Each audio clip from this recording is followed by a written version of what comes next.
ऐकून जनाची हाक दिली रे कायम कडकर साथ सक्षम संघे एक उभा जो पलटवतो अवकाश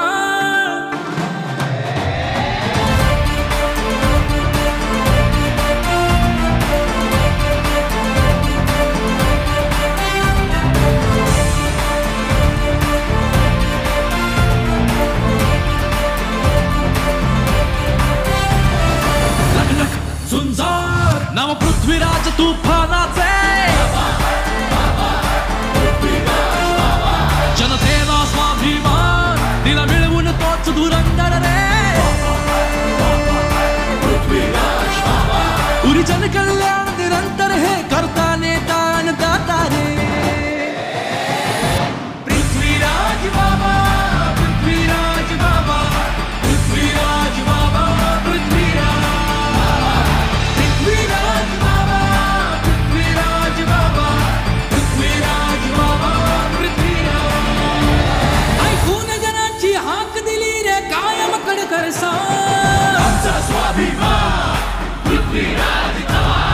सक्षम संघे एक उभा जो पलटवतो अवकाश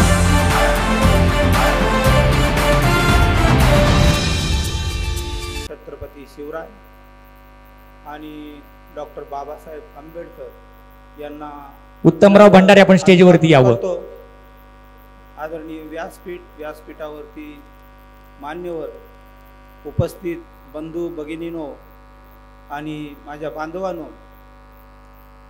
मला आपणास एक गोष्ट सूचित करावायची आहे. गेल्या 10 वर्षामध्ये या देशामध्ये द्वेषाचं राजकारण सुरू आहे. या द्वेषानं रागानं अनेक राष्ट्र नष्ट झालेले आहेत. इराण अफगाणिस्तान सारखं राष्ट्र बेचिराग झालेलं आहे. इराणमध्ये पूर्वी मुली विमान चालवायच्या, रेल्वे चालवायच्या, शाळा शिकायच्या, कॉलेजमध्ये जायच्या. आज इराणची अशी परिस्थिती आहे, मुलगी रस्त्यात जर दिसली तर तिला गोळी घातली जाते. या द्वेषानं या रागानं समाजाचा सत्यानाश होतो. या द्वेषावरती जगामध्ये कुठलाही उपाय नाही. या द्वेषावरती जर काय उपाय असेल तर ते महाराष्ट्रातल्या आपल्या संतांनी द्वेषावरचा उपाय फक्त प्रेम आहे असं सांगितलेलं आहे. गेल्या कित्येक वर्षापासून माननीय राहुलजी गांधी या द्वेषावरचा उपाय प्रेम आहे हा प्रेमाचा संदेश घेऊन मोहब्बत की दुकान ही संकल्पना चालवत आहे आणि देशभर लोकांना जोडत आहे, भारताला जोडत आहेत. विभागामध्ये प्रेमाचा संदेश घेऊन देशात कसा एकता राहावी, एकोपा राहावा यासाठी ते प्रयत्न करत आहेत. माननीय राहुल गांधी यांचं दुसरं एक काम मला खूप आवडतं, ते म्हणजे जातीय जनगणना. जातीय जनगणना होण्यासाठी त्यांनी जो आग्रह धरलेला आहे त्यामध्ये आपल्या देशाचा विकास होणार आहे. जातीय जनगणनेमध्ये असं आहे की समजा एखादी जात आहे, त्या जातीमध्ये किती महिला शाळा शिकतात, किती मुलं ग्रॅज्युएट होतात, किती मुलांचा जन्म होतो, किती बेरोजगारांना नोकऱ्या मिळतात. या सगळ्या आपल्या ज्या समस्या आहेत त्या समस्याचे निराकरण जातीय जनगणनेमध्ये होतं. तर हे इतकं फायदेशीर आहे. ज्या दिवशी आपल्या जातीतील किती मुलं बेरोजगार आहेत आणि त्यांना नोकऱ्या मिळालेल्या नाहीत, त्यांच्या विकासाचं कोणतंही साधन नाही, हे ज्या वेळेला आपल्याला समजतं त्यावेळेला आपण पेटून उठतो आणि आपल्या जातीचा, आपल्या बांधवांचा हक्क मिळावा, त्यांना न्याय मिळावा, त्यांचा वाटा मिळावा म्हणून आपण प्रयत्न करतो. ज्या वेळेला समजतं त्यावेळेला आपण सरकारला जाब विचारतो की माझ्या समाजाचा वाटा कुठं आहे. बांधवांनो, ही गोष्ट नीट समजून घ्या. ज्या वेळेला आपण आपला हक्क मागतो, वाटा मागतो, त्यावेळेला तो वाटा आपल्याला मिळेल आणि आपल्या विकासाचा मार्ग खुला होईल. परंतु हे राजकीय लोक हे जातीयवादी लोक आपल्याला धर्माच्या नावाखाली, जातीच्या नावाखाली फोडत आहेत, भांडणं लावत आहेत, द्वेषाचं राजकारण करत आहेत. तेव्हा हा अतिशय स्तुत्य उपक्रम माननीय राहुल गांधी यांनी हाती घेतलेला आहे. त्यांना आपण साथ दिली पाहिजे आणि त्यांच्या बरोबरीनं आपल्याला उभं राहावं. प्रामुख्यानं मागासवर्गीय लोकांचे प्रश्न घेत आहेत. राज्यघटनेचं अनेक जातीवादी लोक लोकसभेसमोर एकाने राज्यघटना जाळली. बांधवांनो, ही लांछनास्पद गोष्ट आहे. तर राज्यघटनेमध्ये आपले हक्क आणि अधिकार अबाधित राहावं यासाठी ही राज्यघटना निर्माण झालेली आहे. तिचं संरक्षण आपल्याला करावं लागेल आणि ते संरक्षण करण्यासाठी आपल्याला सैनिक म्हणून काम करावं लागेल. बांधवांनो, अनेक मुख्यमंत्री या महाराष्ट्रात होऊन गेले, खूप मुख्यमंत्री होऊन गेले. कुणी आदर्श घोटाळ्यात अडकलं, जवानांची घरं लाटली, कुणी 70,000 कोटी शेतकऱ्यांचं लुटलं. असे मुख्यमंत्री, उपमुख्यमंत्री अनेक प्रकरणात अडकले. परंतु एकमेव असा नेता आहे की ज्याच्यावरती अजून कोणताही आरोप नाही, असे ते आपले उमेदवार माननीय पृथ्वीराज बाबाजी चव्हाण आहेत. ते काँग्रेसच्या माध्यमातून हाताचं चिन्ह घेऊन आपल्या समोर आलेले आहेत. बाबांचा विषय असा आहे की बाबा दिल्लीपासून आपल्या गल्लीपर्यंत अतिशय प्रामाणिक, निष्प्रह नेता म्हणून परिचित आहेत.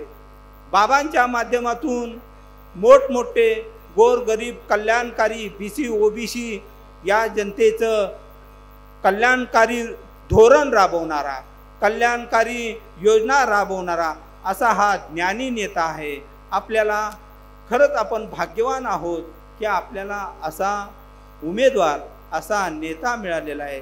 त्यांच्या पाठीशी आपल्याला उभं राहावं.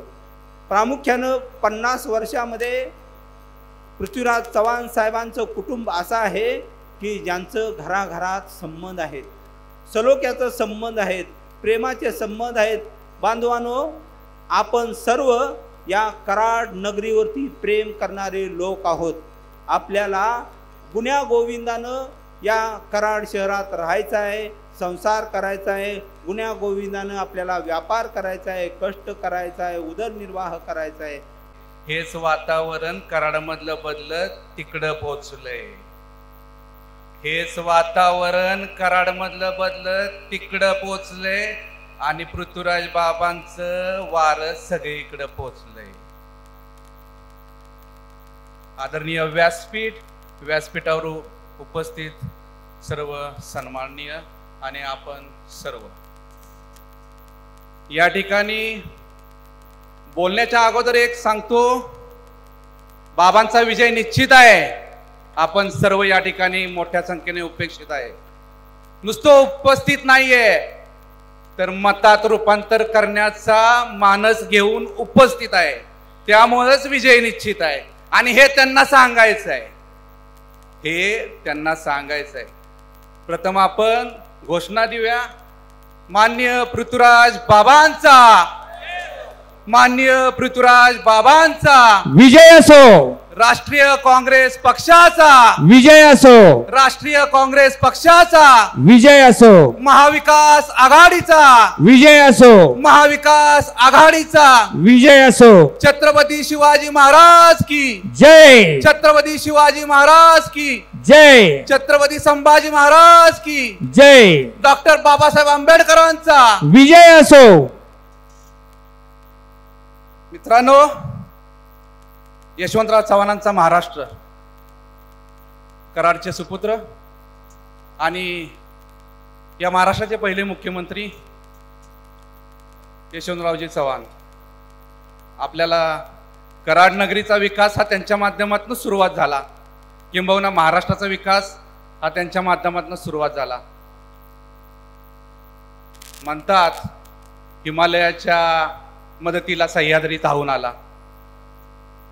हिमालयाच्या मदतीला सह्याद्री धावून आला. तोच सह्याद्री पृथ्वीराज बाबांच्या स्वरूपानं आत्ता उभा आहे. तो सह्याद्री पृथ्वीराज बाबांच्या माध्यमातून आता उभा आहे. महाराष्ट्राला त्याची गरज आहे. महाराष्ट्राला त्याची गरज आहे. कुठं नेऊन ठेवलाय महाराष्ट्र आमचा? कुठं नेऊन ठेवलाय महाराष्ट्र आमचा? तुम्ही बघा, विचार करा. काय महागाईनं उच्चांक गाठलाय, काय महागाईनं उच्चांक गाठलाय. 1500 रुपये माता भगिनींना देताय आणि तेलाचे दर 2300 रुपये डबा करताय.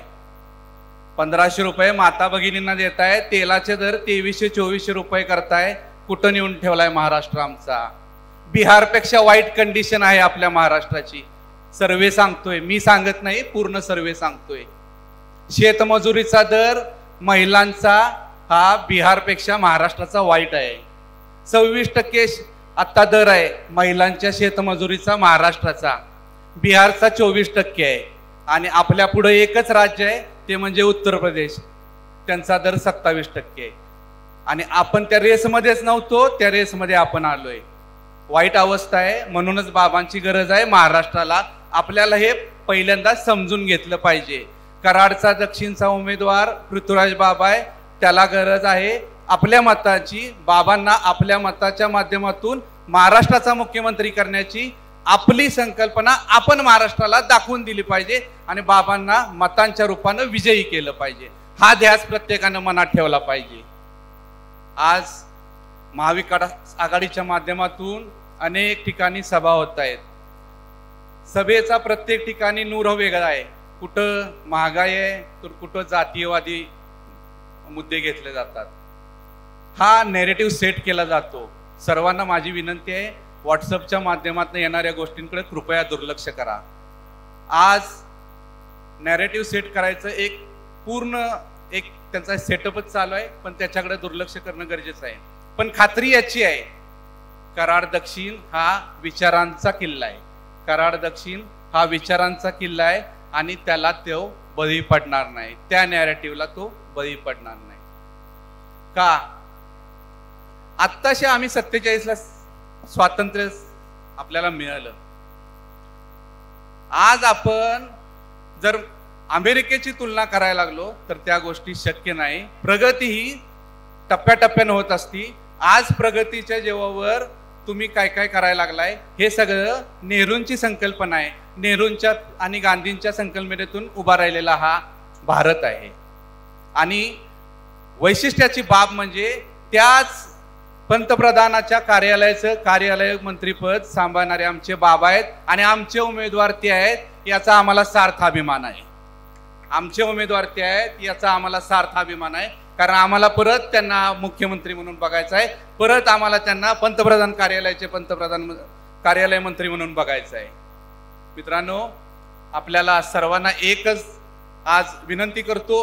या ठिकाणी आपण मोठ्या संख्येने उपस्थित आहात, पण त्याचं मतात रूपांतर करणं हे आपल्या हातात आहे.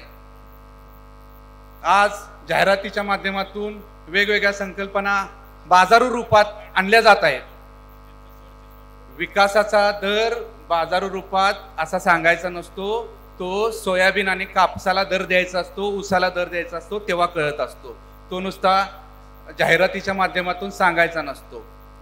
आपल्याला आपली जबाबदारी समजून सर्वांना विनंती आहे. आपला हा महाराष्ट्र शाहू फुले आंबेडकरांचा महाराष्ट्र आहे. आपल्याला एक विनंती आहे सर्वांना की आपण मताच्या स्वरूपात बाबांना मतदान करा आणि मोठ्या संख्येनं बाबांना निवडून द्या. पुन्हा आपली जी विजयी सभा आहे ती अशीच आपण करण्याचा संकल्प करू आणि ती याच ठिकाणी आपण एक करू असं बाबांना आपण सांगू आणि ती निश्चित आपण करणार एवढा मी या ठिकाणी विश्वास व्यक्त करतो. आणि आपणा सर्वांचं या ठिकाणी आभार मानतो. संयोजकांनी मला बोलण्याची संधी दिली त्याबद्दल त्यांचा आभार मानतो आणि थांबतो. जय हिंद, जय महाराष्ट्र. माननीय खासदार चंद्रकांत हंडोरेजी यांचं या ठिकाणी आगमन झालेलं आहे. उमेदवार महाराष्ट्राचे माजी मुख्यमंत्री, प्रशासनातला दांडगा अनुभव असणारे माननीय पृथ्वीराज चव्हाण साहेब यांच्या निवडणूक प्रचाराची ही सभा होत आहे. या सभेला उपस्थित काँग्रेस पक्षाचे, राष्ट्रवादीचे आणि बाळासाहेब ठाकरे, उद्धवजी ठाकरे यांच्या पक्षाचे मंचावरील सर्व नेते, पदाधिकारी, उपस्थित बंधू आणि भगिनी,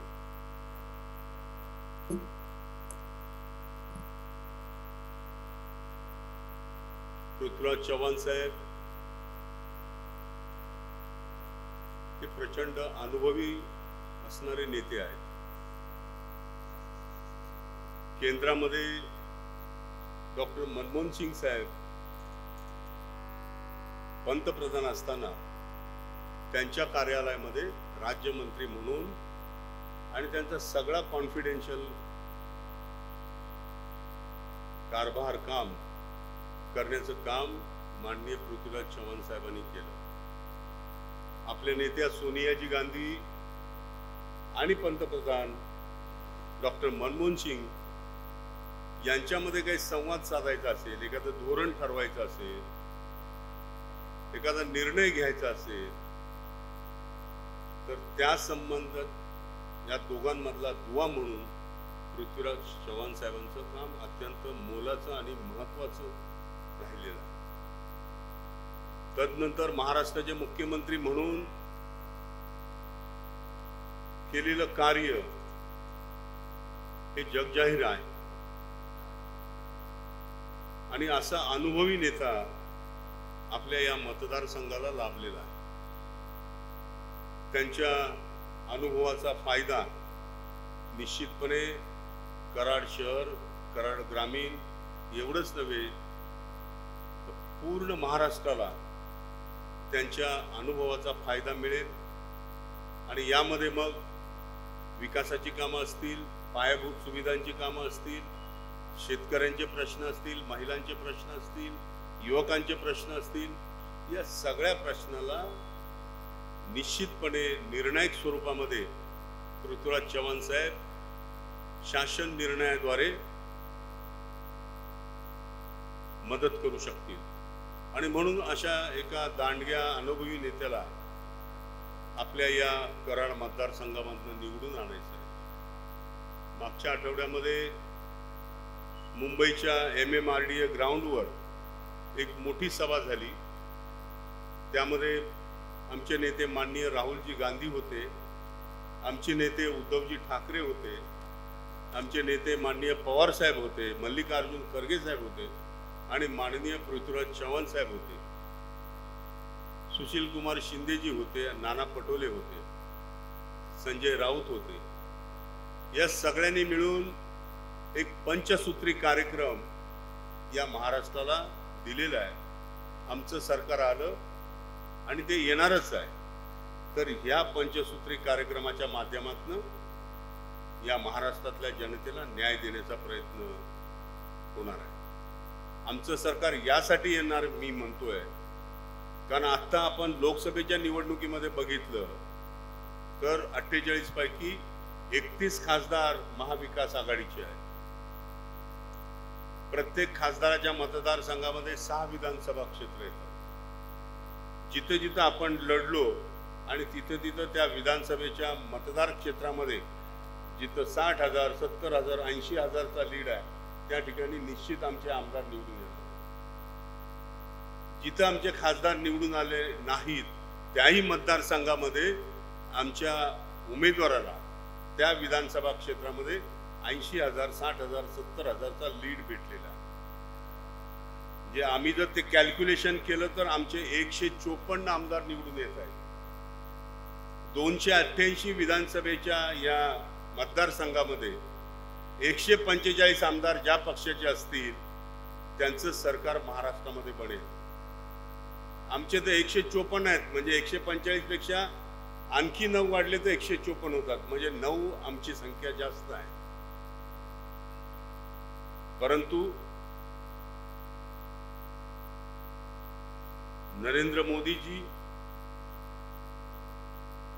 शाह आणि फडणवीस हे कधी कारस्थान करतील आणि या 9, 10, 15 लोकांना कधी पुढे नेऊन पुन्हा आपलं सरकार बनवण्याची भीती आहे.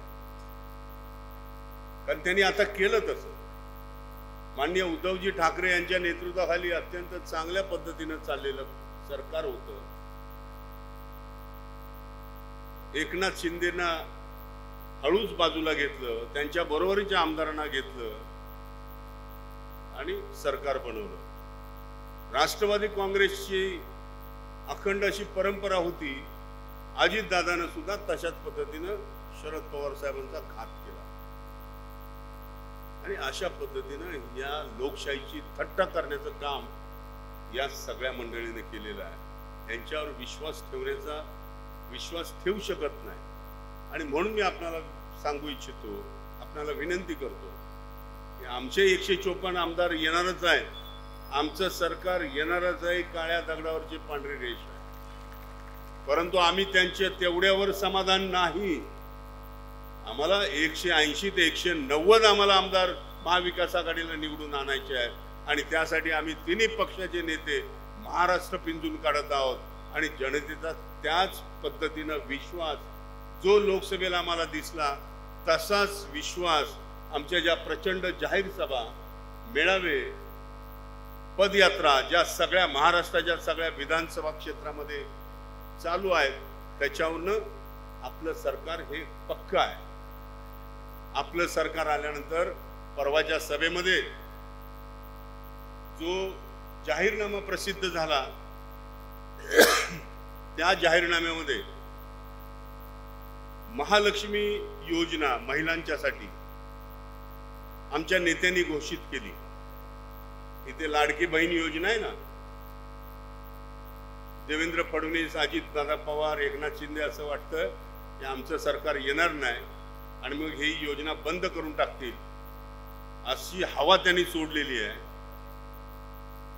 त्यांना मी सांगू इच्छितो की आम्ही लाडकी बहीण योजना बंद करणार तर नाहीच, पण महालक्ष्मी योजनेच्या माध्यमातून आम्ही महिलांना 3,000 रुपये महिना देणार आहोत. तुम्ही 1,500 रुपये देता आणि तुमच्या जाहीरनाम्यामध्ये 2,100 रुपये दाखवता.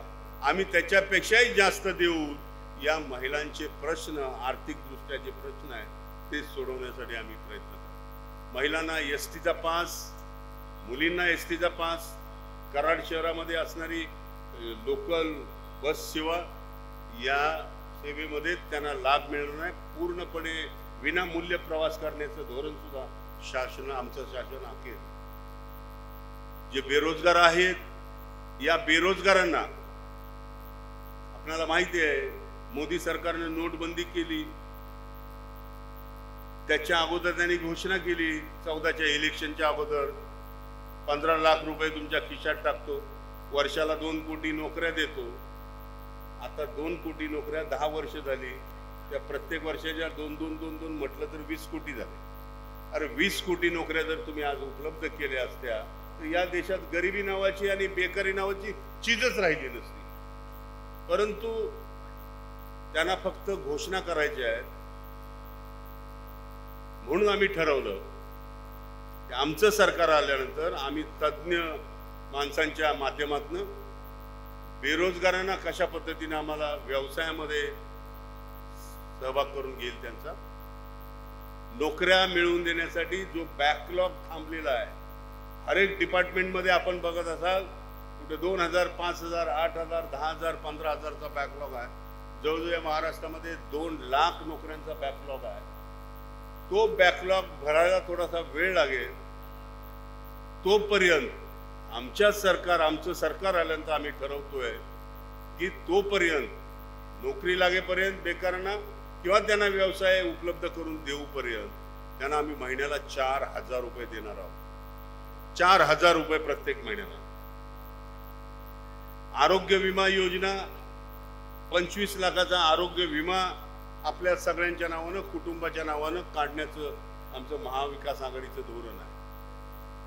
आणि निव्वळ 25 लाखच नव्हे तर त्या माणसाचा औषध उपचाराचा खर्च सुद्धा शासन उचलणार आहे.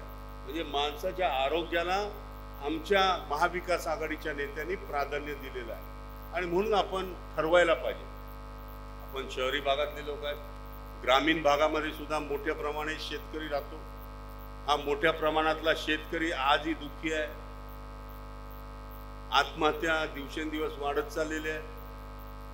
आम्ही ठरवलंय, आमचं धोरण आहे की महाविकास आघाडीचं सरकार आल्यानंतर 3 लाख रुपयापर्यंत शेतकऱ्यांचं कर्ज आमची आघाडी माफ करेल आणि जे रेग्युलर कर्ज भरणारे शेतकरी आहेत त्यांच्यासाठी 50,000 रुपये त्यांना प्रोत्साहनपर दिलं जाणार आहे. एवढंच नव्हे तर शेती उत्पादनावर, शेतीचं उत्पादन ज्या ज्या पद्धतीनं होतं आणि मार्केटिंग सुद्धा काही वेळेस होत नाही. मग आपण लासलगावचा कांदा बघा किंवा आणखी इतर ठिकाणी बघा, कांदा त्या गोडाऊनमध्ये सडताना आपण पाहिलेला आहे. भाज्यांचे भाव गगनाला भिडलेले आहेत. अशा पद्धतीने या सगळ्या उत्पादनांना, कृषी उत्पादनांना मार्केटिंग कसं मिळवून देता येईल त्याचा प्रयत्न आम्ही सुरू केलेला आहे. त्याचबरोबर या शेती उत्पादनासाठी त्यांना किफायतशीर भाव कसा देता येईल यासाठी सुद्धा आमचं शासन कटिबद्ध असणार आहे. अशा अनेक योजना महाविकास आघाडीच्या माध्यमातून देण्याचा प्रयत्न आम्ही करतोय. त्यामध्ये माननीय पृथ्वीराज चव्हाण साहेबांची भूमिका अत्यंत महत्वाची असणार आहे. सरकारमध्ये त्यांची भूमिका अत्यंत महत्वाची असणार आहे. कारण he is a good administrator, अत्यंत हुशार, चाणक्य, टू द पॉइंट आणि अत्यंत खोलवर जाऊन एखाद्या गोष्टीचं तपास करणं आणि ते पूर्णत्वाला नेणं याच्यामध्ये हातखंड आहे पृथ्वीराज साहेबांचा. आणि म्हणून त्यांना आपण निवडून दिल्यास आपल्या कराडचं इन्फ्रास्ट्रक्चर, आपल्या कराडच्या नागरिक सुविधा, आपणाला असणाऱ्या अडचणी त्यांच्या माध्यमातून दूर करता येईल आणि त्याचबरोबर महाराष्ट्राला सुद्धा त्यांच्या दांडग्या अनुभवाचा फायदा घेता येईल. आणि तो आपण मिळवून दिला तर आपण सगळे पुण्यवान ठरणार आहोत की एका चांगल्या नेत्याला, एका अनुभवी नेत्याला आपण विधानसभेमध्ये पुन्हा एकदा पाठवणार आहोत. आणि म्हणून मी आपणाला विनंती करतो की आपण हे सगळे जुमलेबाज लोक आहेत केंद्रातले, 15 लाख देतो, 2 कोटी नोकऱ्या देतो, अमुक करतो, तमुक करतो, हे काही करू शकत नाहीये. उलट यांनी आता राजकारण सुरू केलंय, हम एक रहेंगे तो सेफ रहेंगे और हम बटेंगे तो कटेंगे. अरे गेली 50 वर्ष तुम्ही काटण्याचंच काम केलेलं आहे सगळ्यांना. कधी मराठा आरक्षणाच्या माध्यमातून, कधी ओबीसीच्या संबंधामध्ये, कधी धनगर समाजाच्या आरक्षणामध्ये, कधी जातीयवादाच्या नावानं, कधी धर्माच्या नावानं तुम्ही या समाजामध्ये फूट पाडलेली आहे. अरे तुम्ही देशाचे पंतप्रधान आहात, तुम्ही गृहमंत्री आहेत, एका राज्याचे मुख्यमंत्री आहेत. तुमच्यासारख्या मोठ्या नेत्यांच्या तोंडी अशा हिंसक गोष्टी, अशा भाषा येता कामा नयेत. आणि जर तुम्ही 10 वर्ष पंतप्रधान आहात तर मग या देशाला एक संघ का ठेवू शकत नाही तुम्ही? कशाला सांगता हम एक आहे तो सेफ आहे? तर 10 वर्ष तुम्ही काय केलं? तुम्ही सेफ कुणालाच ठेवलेलं नाही, कुणाचा कुणावर विश्वास राहिलेला नाही, ही परिस्थिती आहे. म्हणून या भारतीय जनता पार्टीच्या कुठल्याही भूलथापेला बळी न पडता माननीय पृथ्वीराज चव्हाण साहेब यांना प्रचंड मतानं निवडून आणायचं आहे, एवढीच विनंती करण्यासाठी मी या ठिकाणी आलोय. धन्यवाद. आज कार्तिकी एकादशीच्या निमित्त आज आपल्या गुरुवारपेठेतील विठ्ठल चौकामध्ये 260 कराड दक्षिण विधानसभा मतदारसंघाच्या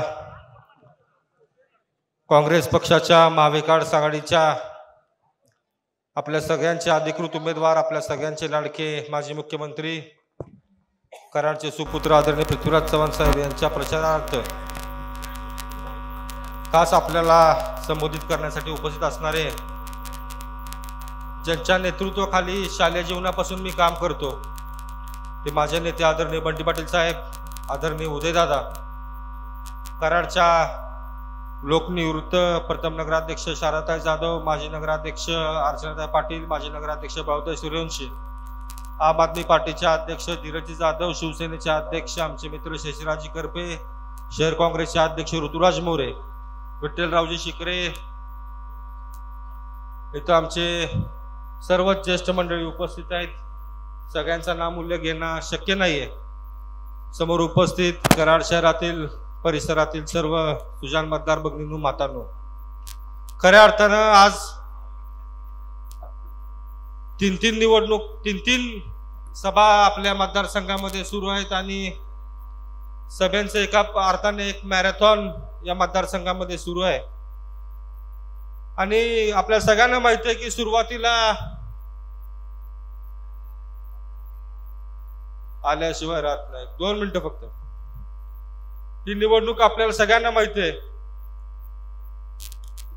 ही निवडणूक अतिशय एक ऐतिहासिक निवडणूक आहे. ही निवडणूक अतिशय चुरशीची निवडणूक आहे. या निवडणुकीमध्ये जनशक्तीच्या विरुद्ध धनशक्तीची लढाई आहे.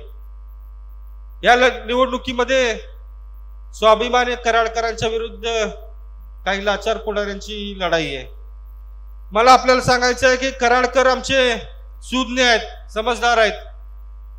याच कराड शहराने आमच्या शुक्रवार पेठेने देशाला मुख्यमंत्री पहिला दिला, महाराष्ट्राला पहिला मुख्यमंत्री दिले आदरणीय चव्हाण साहेब. याच कराड शहराने देशाला उपपंतप्रधान दिले. त्यामुळे कराडकर अतिशय हुशार आहेत, सुज्ञ आहेत. त्यांना काय करायचं काय नाही हे आम्हाला चांगलं माहिती आहे. ग्रामीण भागामध्ये काम करत असताना ग्रामीण भागामध्ये उदय पाटील दादांच्या नेतृत्वाखाली अतिशय चांगल्या पद्धतीचं वातावरण आहे. आज शहरामध्ये काम करत असताना तर अर्चना वहिनी आहेत, आमच्या शारदाताई जाधव आहेत, यांच्या नेतृत्वाखाली आम्ही कराड शहरामध्ये अतिशय भक्कमपणे काम करतात. पण ग्रामीण भागामध्ये असं पसरवलं जातं की कराड शहरामध्ये काय चाललंय, कराड शहरामध्ये चाललंय. मला विरोधकांना एवढंच सांगायचं आहे, हे कराड शहर आहे, हे आदरणीय पृथ्वीराज चव्हाण साहेबांचं होम पिच आहे. शेवटच्या ओव्हरमध्ये 6 बॉलला 6 सिक्स कसे मारायचे हे आम्हा सगळ्यांना ठाऊक आहे. त्यामुळे आज कराड शहरामध्ये जर तुम्ही फिरला तर 6 बॉलला 3 पहिले छकड्या आमच्या बसलेल्या आहेत. उरलेले 10 6 येणाऱ्या 20 तारखेपर्यंत आम्ही कसे लावू आणि मॅच कशी फिरवू हे आम्हाला कराडकरांना नक्कीच माहिती आहे. मला आपल्याला सांगायचं आहे की भाजपवाले आपल्या समोर येतात आणि प्रचार करतात, आम्ही हे केलं ते केलं. भाजपचे विरोधी उमेदवार आपल्याला समोर प्रचार करतात का आम्ही एवढ्या कोटीचा निधी आला, तेवढ्या कोटीचा निधी आणला. कराड शहरामध्ये ग्रामीण भागामध्ये पोस्टर लावण्यात आले. पण मला आपल्याला विचारायचं की 2014 पासून 2000 आतापर्यंत भाजपची केंद्रामध्ये सरकार आहे, राज्यामध्ये सत्ता आहे. कोविडचे 2-2.5 वर्ष सोडले तर तुम्ही सत्तेत होता. 2014ला तुम्ही का निधी आणला नाही, 2015ला का तुम्ही निधी आणला नाही, 2017ला का तुम्ही निधी आणला नाही, हा प्रश्न मला तुम्हाला विचारायचा आहे. आणि कराड शहरातील नागरिकांना फसवण्याचं कामी मंडळी करतात. तुमचे बिल माफ करतो, तुमचं हे करतो. आदरणीय बंटी पाटील साहेब इथे उपस्थित आहेत, त्यांच्या एवढी तर मोठी तुमची संस्था कुठे नाही. बंटी पाटील साहेबांचं युट्यूबवर एकही भाषण ऐका, एकाही भाषणात बंटी पाटील साहेबांनी त्यांच्या संस्थेचं राजकारण कुठे केलं तुम्हाला पाहता येत नाही. पण संस्थेचं पिळवणूक करून ही मंडळी राजकारण करू इच्छितात. तुमचं बिल माफ करतो, तुमचं हे माफ करतो. तुम्ही पार्किंगचे 15 रुपये सोडू शकत नाही, तुम्ही आमचं गोरगरीब जनतेचं बिल काय माफ करणार, मी आपल्याला सगळ्यांना विचारायचं आहे. आदरणीय पृथ्वीराज चव्हाण साहेब मुख्यमंत्री असताना राजीव गांधी जीवनदायी योजना आणली. त्या योजनेच्या माध्यमातून 2.5 लाख गोरगरीब माता भगिनींना, वयोवृद्ध पुरुषांना 2.5 लाखापर्यंतचे उपचार मोफत देण्याचं काम पृथ्वीराज चव्हाण साहेबांनी केलं. सरकार बदललं, सरकारनं नाव बदललं, महात्मा फुले ज्योतिबा फुले योजनाचं नाव दिलं. योजनेचं नाव बदलण्याबद्दल दुमत नाही, पण आता 5 लाखापर्यंतचे मोफत उपचार जर गोरगरीब जनतेला मिळत असतील ते आदरणीय पृथ्वीराज चव्हाण साहेबांच्या माध्यमातून मिळतात. या शहरामध्ये चौफेरनं जर आपण फिरवली तर शहराला जोडणारे सगळे रस्ते चौपदरीकरण काम करण्याचं काम पृथ्वीराज चव्हाण साहेबांनी केलेलं आहे. आता 100 बेडचं हॉस्पिटल कॉटेज हॉस्पिटलमध्ये होत आहे, ते आदरणीय पृथ्वीराज चव्हाण साहेबांच्या माध्यमातून केलेलं आहे. आपलं आरटीओ ऑफिस असेल, आपलं कृषी कॉलेज असेल, अनेक आहेत. सांगायला गेलं तर 1-2 तास पूर्ण तेवढी मोठी कामांची लांब लचक यादी आहे. मला आपल्याला एकच सांगायचं आहे की बाबांनी केलेलं काम भरपूर आहे. आज बाबा तुमच्या विश्वासावर, तुमच्या सगळ्यांच्या साथीमुळे आज ही निवडणूक लढतात आहेत. कराडकर नागरिकांना मला एवढीच विनंती करायची आहे की ही निवडणूक आपण सगळ्यांनी हातात घ्यायची आहे आणि येणाऱ्या 20 तारखेला आदरणीय पृथ्वीराज चव्हाण साहेबांच्या 3 नंबरला नाव आहे, त्याच्या पुढे आपण बटन दाबून त्यांना मोठ्या मदतीने आपण त्यांना जिंकवायचं आहे. बाबा आपल्याकडे आले नाही आले काही फरक पडत नाही. आपण पृथ्वीराज बाबा म्हणून आपण जनतेच्या दारात जायचं आणि आपण मते मागायचे आणि बाबांचा विचार, बाबांचं काम हे आपण जनतेपर्यंत पोहोचवण्याचं काम करायचं आहे.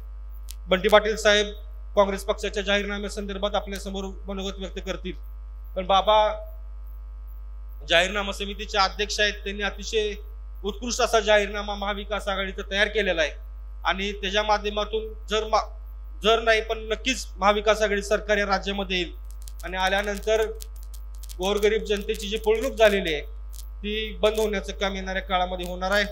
मला कराडच्या सर्व नागरिकांना आज कार्तिकी एकादशीच्या निमित्तानं सगळ्यांना शुभेच्छा देतो आणि आपला कराडचा पांडुरंग आपल्या पाठीमाग आहे एवढंच आपल्या सगळ्यांना विश्वास देतो. आणि कुणी घाबरायची गरज नाही. काय करतात काय नाही करत. कराड शहरामध्ये अनेक लोकांना दमदाटी करण्याचा प्रयत्न केलेला आहे. इथं आम्ही सगळे खंबीर आहे. गल्लीबोळामध्ये पैसे वाटण्याचं काम चालू आहे. पण मला आपल्याला एवढंच सांगायचं आहे की विरोधी उमेदवार कारखान्याची निवडणूक लागली वाळवा तालुक्यात जातात तिथलं म्हणतात मी उरण इस्लामपूरचा आहे भोसले. कराड उत्तरची तुम्ही निवडणूक लढली तेव्हा तुम्ही म्हटला की मी सरसेना हंबीराव मोहितेंचा वारसदार आहे, मी उत्तरचाच आहे, तळबीडचाच आहे. आणि आता दक्षिणेत निवडणूक लढत असताना तुमच्याकडे ते मते मागायला येतात. मला तुम्हाला एकच सांगायचं आहे की कराडमध्ये पैशाला विकणारा हे शहर नाहीये. काही लोक IPLच्या जसं लिलाव होतो तसा काही नेत्यांचा इथे लिलाव चाललेला आहे. पण जनतेचा लिलाव तुम्ही करू शकणार नाही. कारण का आमचं कराडचं नाणं पृथ्वीराज चव्हाण हे खणखणीत आहे. त्यामुळे उरण इस्लामपूरची चिल्लर कराडात चालत नाही. मी आपल्याला आवर्जून सांगतो. आणि इथं मोठ्या संख्येने कमी वेळामध्ये आपण सगळी उपस्थित राहिला त्याबद्दल आपल्या सगळ्यांचं मनापासून आभार व्यक्त करतो आणि थांबतो. जय हिंद, जय महाराष्ट्र. धन्यवाद. अर्थात सर्व सन्माननीय व्यासपीठ, कारण कराडची लोक ही सगळी आमची लोक आहेत, आपली लोक आहेत आणि सर्वच सन्माननीय आहेत. आणि त्याचबरोबर समोर उपस्थित असलेले आमच्या कराडचे सर्व सुज्ञ नागरिक बंधू भगिनी आणि त्याचबरोबर इथं आवर्जून ग्रामीण भागातूनही काही लोक या सभेसाठी आलेले आहेत. या सर्वांचं मनपूर्वक आभार. पत्रकार बंधूही या ठिकाणी उपस्थित आहेत, त्यांचेही आभार. मागातपासून शिवराजनी सांगितलं 2-4 ठिकाणी आज सभा झाल्या. बाबांचं नेतृत्वच असं आहे, बाबांचं छापच अशी पडते, त्यांची पर्सनॅलिटी अशी आहे की कुणीही आलं तरी बाबांच्या जवळ अगदी आपुलकीनं जाऊ शकतं. बाबांनी कराड शहरामध्ये तर ज्या ज्या गोष्टी केल्या ह्या आपल्या सर्वांना माहिती आहे. आपलं नवीन बस स्टँड असेल, त्याचबरोबर एक सुसज्ज अशी प्रशासकीय इमारत असेल, कृषी महाविद्यालय असेल, भूकंप संरक्षक भिंत असेल की जेव्हा आपल्या कृष्णा कोयनेला पूर येतो आणि चव्हाण साहेबांची समाधी त्या ठिकाणी नदीच्या किनारी आहे. पूर आला की समाधी ही पाण्याखाली जाते, त्याच्यासाठी म्हणून पूर संरक्षक भिंत ही बाबांनी आपल्या कराड शहरामध्ये बांधलेली आहे. त्याचबरोबर कराड शहराच्या आसपास चौफेर रस्त्याचं विस्तारीकरण, जर आपण ओगलेवाडी भागात गेलात तर त्या ठिकाणी सुद्धा 4 रस्ते असे छान बांधलेले आहेत. आणि बऱ्याच गोष्टी म्हणजे मला असं सांगायचं वाटतं की बाबांचा अभ्यास जर आपण पाहिला की मुख्यमंत्री पद भोगत असताना त्यांनी आपल्या कराडच्या जनतेवरती विश्वास ठेवून बाबा 1-2 ठिकाणी सभेत म्हटलेच सुद्धा की कराडच्या जनतेचा विश्वासास पात्र राहून मी मुख्यमंत्री पदापर्यंत पोहोचलो आणि या सर्वांसाठी काम करू शकलो. तुम्हाला या निमित्तानं बाबांच्या बाबतीत मला एकच सांगावं असं वाटतं, आपल्याला वेळ थोडा कमी आहे. मी ज्या वेळेला आपल्या सर्वांच्या सहकार्याने जनतेतून निवडून आले, नगराध्यक्ष म्हणून निवडून आले आणि त्याच्यानंतर दिल्लीला एक आमची नगराध्यक्षांची सेमिनार होती. सेमिनार 2 दिवसाची असते. पहिल्या दिवशीची सेमिनार केली आणि दुसऱ्या दिवशी बाबा त्यावेळेला हाऊसमध्ये मुख्यमंत्री म्हणून होते. बाबांच्या भेटीला मी गेले, माझ्याबरोबर माझे PA होते. बाबांची अपॉइंटमेंट घेतली, बाबांच्या हाऊसवरती आम्ही भेटायला गेलो. त्यावेळेला बाबांनी आमच्याबरोबर एक कराडची कोणीतरी नगराध्यक्ष येते, कराडची व्यक्ती येते की ज्या कराडवर बाबांचं पहिल्यापासून प्रेम आहे, त्याच वेळेला बाबांनी आमच्याबरोबर त्यांच्या हाऊसवरती नाश्ता केला आणि त्यांची जी स्वतःची वैयक्तिक गाडी होती ती गाडी त्यांचा दिल्लीत राहणारा ड्रायव्हर हा आमच्याबरोबर दिला आणि त्या ड्रायव्हरला सांगितलं शारदाताईंना आपल्या पूर्ण दिल्लीचं दर्शन करून द्या. त्या ड्रायव्हरनं दिल्लीत प्रत्येक ठिकाणी नेऊन तिथली माहिती देऊन आम्हाला दर्शन दिलं. बाबांचे उपकार आम्ही आजन्म मी तरी विसरणार नाही. कारण आपल्यासारखा एखादा त्यांच्या जवळ गेला की त्यांची आपुलकी, प्रेम आणि माया ही जर पाहिली तर खूपच आहे. आणि आणखीन एक गोष्ट मला सांगावीची वाटते की आपल्या इथे एक प्रेमलताई पॉलिटेक्निक कॉलेज हे त्यांच्या मातोश्रींच्या नावे आहे. तिथून बऱ्याचशा विद्यार्थिनी शिकून जात आहेत, आपापलं करिअर घडवत आहेत. म्हणजेच महिलांना पुढे नेण्याचं काम बाबांच्याकडून होते, त्यांच्या कुटुंबियांच्याकडून होते. असे हे आदर्शवत असलेले बाबा, त्यांनी त्यांच्या घराची परंपरा राखत राखत आज मुख्यमंत्रीपद भोगलं आणि आता आमदारकीला परत तिसऱ्यांदा उभे राहत आहेत. आपल्याला माहिती आहे आपलं हे बहुमूल्य मत आपण कुणाला दिलं पाहिजे. तर पुन्हा एकदा या निमित्तानं सांगते, आपले बाबा, आपलं कराडचं व्यक्तिमत्व, आणि आपण जेव्हा जाऊ तेव्हा आपलं तिथं काम होणार आहे. कारण महिलांच्यासाठी सुद्धा त्यांनी ST बस मोफत केलेली आहे. बऱ्याच गोष्टी मागासपासून सांगितल्या, बंटी पाटील साहेब सांगतील. तर पुन्हा एकदा आजच्या या सभेच्या निमित्तानं आपल्या सर्व कराडकरूंना इथं बहुसंख्येने उपस्थित राहिलेत त्याबद्दल मी एक नगराध्यक्ष या नात्यानं आपल्या सर्वांचे आभार मानते. आणि बाबांच्या पाठीशी असंच आपण राहून त्यांना प्रचंड बहुमतानं हाताच्या पंजावरती बटन दाबून सहकार्य करावं अशी अपेक्षा व्यक्त करते आणि या ठिकाणी थांबते. जय हिंद, जय महाराष्ट्र. आजची सभा, या सभेला उपस्थित सन्माननीय पृथ्वीराज चव्हाण साहेब, उदय पाटीलजी, शारदाताई जाधव, प्रभारी विजय नाटाजी, मनोहर शिंदे, धीरज जाधव, शशिकांत करपे, सन्माननीय व्यासपीठ शिवराज मोरे आणि सर्व जमलेले या ऐतिहासिक चौकामध्ये आयोजित आजची सभा. 10 वाजता सभा संपणार आहे, त्यामुळं बाबांचं भाषण ऐकण्यासाठी आपण उत्सुक आहात, त्यामुळे जास्त वेळ घेणार नाही. परंतु विठ्ठलाचं दर्शन घेऊन आम्ही इथं आलेलो आहे. बाबा मगाशी सगळेजण विठ्ठल मंदिरामध्ये घेऊन गेले मला, आणि तिथं आम्ही प्रार्थना केली की बाबा 20 तारखेला बाबांच्या पारड्यात तुझं आशीर्वाद विठ्ठलाचा मिळू दे आणि या कराडच्या जनतेचा सहकार्य आपल्याला मिळू दे, अशी प्रार्थना आम्ही केली. आज अतिशय आनंद वाटतोय की आदरणीय बाबांसारखं एक नेतृत्व, या राज्याला दिशा देणारं नेतृत्व, आणि ज्या नेतृत्वानं आपल्या मुख्यमंत्री पदाच्या काळामध्ये या महाराष्ट्राची गती वाढवण्याचं काम केलं, या महाराष्ट्राचा स्वाभिमान जपण्याचं काम त्या ठिकाणी केलं. या महाराष्ट्राला एक सुसंस्कृत मुख्यमंत्री म्हणून पृथ्वीराज चव्हाण साहेबांची ओळख या संपूर्ण देशामध्ये त्या ठिकाणी होते. आज आपण बघितलं असेल टीव्हीवर मगाशी मुख्यमंत्रीच उतरून कुठंतरी गेले, कुणीतरी घोषणा दिल्या म्हणून स्वतःच मुख्यमंत्री जाब विचारायला गेले, असं टीव्हीवर आता चालू आहे. अशा या काळामध्ये मुख्यमंत्री कसा असावा त्याचं चांगलं उदाहरण कोण असेल तर पृथ्वीराज चव्हाण साहेब त्या ठिकाणी. आणि म्हणून या कर्तृत्व नेतृत्वाला स्वर्गीय यशवंतराव चव्हाण साहेबांचा वारसा या आपल्या शहराला आहे, स्वर्गीय विलास काकांचा वारसा आहे, स्वर्गीय PD पाटील साहेबांचा वारसा या शहराला आहे. या सगळ्या मंडळींनी या कराडला पुढे घेऊन जाण्याचा प्रयत्न आपापल्या काळामध्ये प्रामुख्याने केला. आत्ताच्या काळामध्ये गेल्या 15 वर्षामध्ये आदरणीय बाबांच्या नेतृत्वाखाली या कराडमध्ये असंख्य कामं झाली, असंख्य चांगल्या गोष्टी झाल्या, आणि या चांगल्या गोष्टीला चांगलं म्हणण्याची वेळ येणाऱ्या 20 तारखेला आलेली आहे, ज्याचा उल्लेख शिवराजनं त्या ठिकानी केला की एक कर्तृत्व नेतृत्व.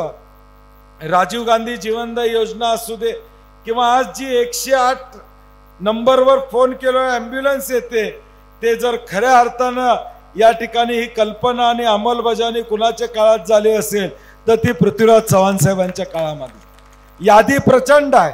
मुख्यमंत्री पदाच्या काळामध्ये आदरणीय बाबांनी केलेलं काम याची यादी प्रचंड आहे. आणि म्हणून तुम्हा कराडकरांना एक अभिमान पाहिजे, तुम्हा कराडकरांना एक स्वाभिमानानं ही लढाई पुढे घेऊन जाण्याचा प्रयत्न या ठिकाणी असला पाहिजे. आम्ही कोल्हापूरचे असू दे, गडचिरोलीतले असू दे, अगदी गोंदियापासून सगळी माणसं आज बाबांना या ठिकाणी मानत असतात. का म्हणतात? कारण की हे नेतृत्व असं आहे की ज्या नेतृत्वानं खऱ्या अर्थानं या महाराष्ट्राला पुढे घेऊन जाण्याचा प्रयत्न प्रामाणिकपणे त्या ठिकाणी केला. आणि म्हणून आता आपली जबाबदारी आहे, हा एक संघर्षाचा काळ आहे.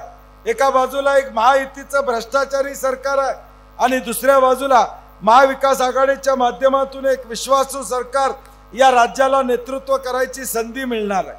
आणि म्हणून ही नेतृत्व करायची संधी ज्यावेळी आपण महाविकास आघाडीला देणार आहोत त्यामध्ये सिंहाचा वाटा कुणाचा असेल तर उद्याच्या भविष्यकाळात पृथ्वीराज चव्हाण साहेबांचा असणार आहे, हे मला मुद्दामून आपल्याला सांगा. आणि म्हणून हे जे काय रत्न आपल्याला लाभलेलं आहे, तुम्ही कराडकर अत्यंत नशीबवान आहात. गेल्या 5-50 वर्षाचा विचार केला, स्वर्गीय यशवंतराव चव्हाण साहेबांच्या पासून आनंदराव चव्हाण साहेब असतील, प्रेमिला काकी असतील, विलास काका असतील, PD पाटील साहेब असतील, या सगळ्या मंडळी, ही सगळी मंडळी तुम्हाला मिळालीत आणि या कराडला नावारूपाला आणण्याचा प्रयत्न या मंडळींनी केला आणि इथल्या जनतेनं देखील भरभरून असं प्रेम या सगळ्या मंडळींच्या या ठिकाणी केलेलं आहे. एवढा मोठा माणूस आज तुम्हाला त्या ठिकाणी मिळालेला आहे, ज्या माणसाचं नाव हेच त्याची ओळख या ठिकाणी आहे. एक हिंदीमध्ये डायलॉग है, मेरा नाम ही काफी है. तसं पृथ्वीराज चव्हाण साहेबांचे, उनका नाम ही काफी है, कहीं भी जाओ सिर्फ पृथ्वीराज चव्हाण साहब के गांव से आए बोलो तो काम हो जाता है. म्हणजे काम व्हायला कुठेही अडचण येत नाही. एवढं वजनदार नाव हे पृथ्वीराज चव्हाण साहेबांचं आपल्या पाठीमागे आहे. आता आपली जबाबदारी आहे या नावाला साजेसा असा विजय मिळवून देणं, या नावाला साजेसा असं मताधिक्य मिळवून देणं, ही तुमची आमची जबाबदारी पुढच्या 8 दिवसामध्ये असणार.